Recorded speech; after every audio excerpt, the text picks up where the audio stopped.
কেমন আছো বন্ধুরা? আশা করি তোমরা সবাই ভালো আছো, সুস্থ আছো। আজকে আবার চলে এসেছি তোমাদের সঙ্গে একটা রেসিপি শেয়ার করতে। ভিন্ন স্বাদের ব্যঞ্জনে তোমাদের সবাইকে স্বাগত। আজকে তোমাদের সঙ্গে শেয়ার করব স্যান্ডউইচের একটা নতুন ধরনের রেসিপি। এই ধরনের স্যান্ডউইচ যদি বানিয়ে একবার খাও, বারবার খেতে ইচ্ছা করবে। আমরা সাধারণত এমনি স্যান্ডউইচ খেয়েই অভ্যস্ত, কিন্তু এই স্যান্ডউইচটা একটু আলাদা ধরনের।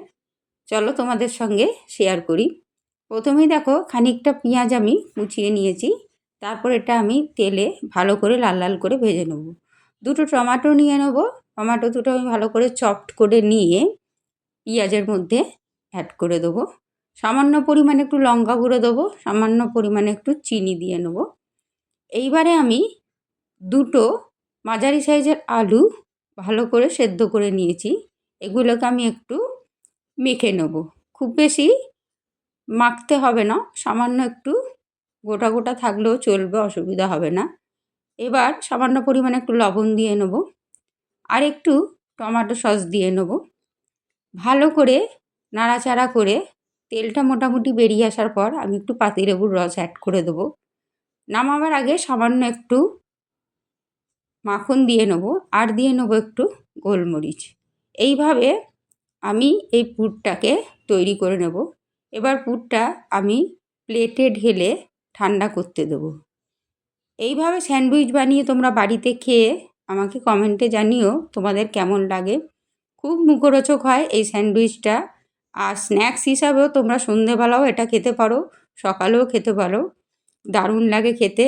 অবশ্যই বাড়িতে তোমরা একবার বানিয়ে খেয়ে দেখো। দেখো, কয়েকটা পাউরুটি স্লাইস নিয়ে নিয়েছি আমি। এবার ওই যে মিশ্রণটা আমি তৈরি করেছিলাম সেটা দিয়ে তার উপরে আমি সামান্য পরিমাণে একটু চিজ দিয়ে নিয়েছি। তবে চিজের পরিমাণ তোমরা কম বেশি দিতে পারো, অসুবিধা নেই। আমি স্যান্ডউইচগুলোকে তৈরি করে নিয়েছি। এইবারে একটা বোলে আমি দুটো ডিম নিয়ে নেব। সামান্য পরিমাণে একটু লবণ দিয়ে প্রথমে এটাকে আমি ভালো করে মিশিয়ে নেব। তারপর আমি এতে অ্যাড করব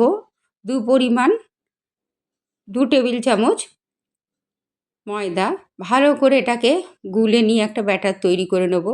ফ্রাইং প্যান আমি খানিকটা তেল দিয়ে নেব, তবে শ্যালো ফ্রাই হবে।